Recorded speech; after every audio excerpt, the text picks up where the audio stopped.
In case if you have deleted a contact from your iPhone, then you can easily restore it by using iCloud. So let me open iCloud website in my computer.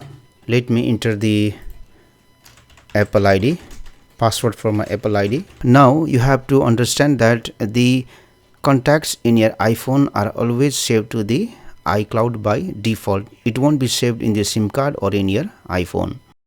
Now what you will do is you will click on this name at the top here, account settings, scroll down, and if you see under advanced there is option restore contact. So you have to click on this option restore contact, and this will show you the time when the contacts in your iPhone were backed up to the iCloud.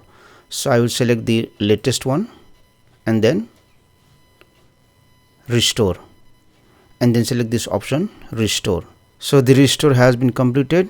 Okay, done.